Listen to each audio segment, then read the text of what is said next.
The Lord be with you. And with your spirit. A reading from the Holy Gospel according to Matthew. Glory to you, O Lord. As Jesus and his disciples were gathering in Galilee, Jesus said to them, "The Son of Man is to be handed over to men, and they will kill him, and he will be raised on the third day." And they were overwhelmed with grief. When they came to Capernaum, the collectors of the temple tax approached Peter and said, "Does not your teacher pay the temple tax?" "Yes," he said. When he came into the house, before he had time to speak, Jesus asked him, "What is your opinion, Simon? From whom do the kings of the earth take tolls or census tax? From their subjects or from foreigners?" When he said, "From foreigners," Jesus said to him, "Then the subjects are exempt.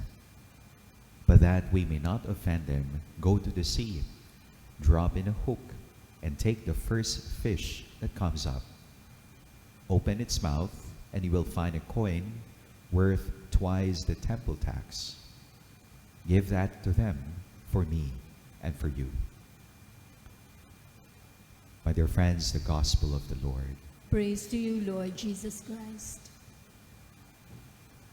Good afternoon, sisters and brothers in Christ. Peace and blessings to everyone. During the time of our Lord Jesus, Jerusalem and the Jewish people were under the Roman Empire. So the Jewish people were being ruled by Roman procurators and vassal kings. The Jewish people were burdened with many kinds of taxes. Taxes by the foreign rulers. There's what we call land tax. There's what we call poll tax. There's what we call trade tax, house tax. And here in our gospel reading today, temple tax for the Jerusalem temple upkeep. Our Lord Jesus makes the point, I am tax exempt. Why? Because the Jerusalem temple is the house of the Father, his Father. And so as the Son of the Father, I am tax exempt.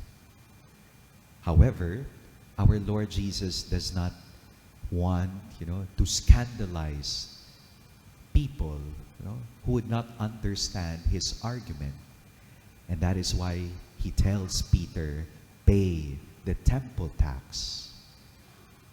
And how is the payment to be obtained? Miraculously. Sabi ni Jesus kay Pedro, pumunta ka sa dagat.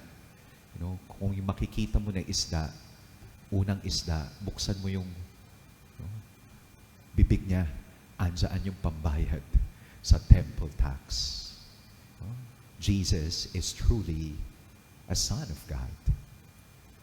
What can we learn from our readings today? Number one, real faith and spirituality involves fulfillment of our civic, temporal, secular duties and responsibilities. It is not just simply about prayer and worship.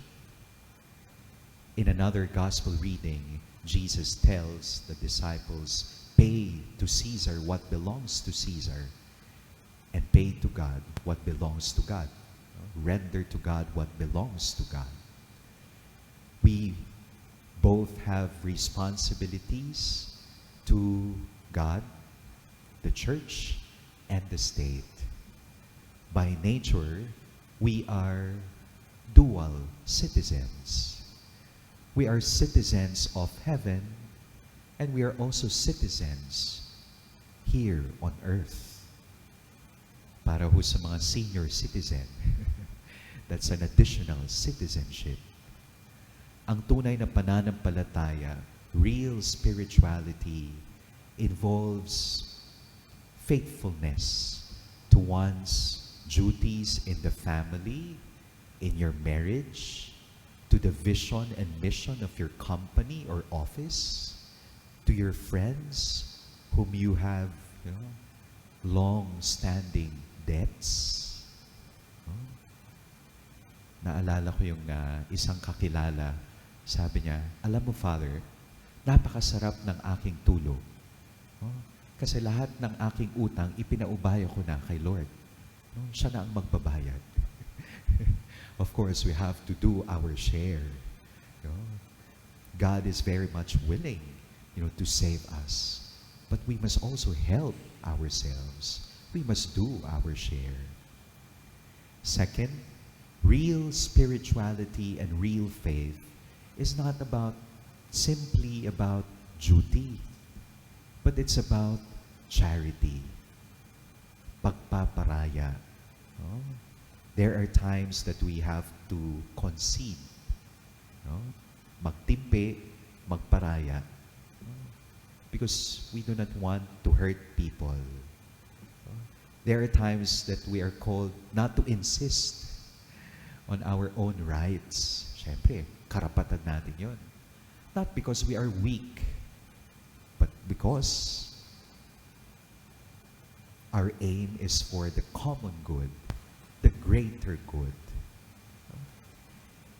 The first reading reminds us that we are called to be like God. He is just, He is generous, He is very much welcoming to foreigners and aliens, to strangers. Saint Maximilian Kolbe is the ultimate witness of love for God, love for country, love for neighbor. Gustong-gusto ko yung sinabi niya. Sabi niya, the ultimate poison in our society today is indifference.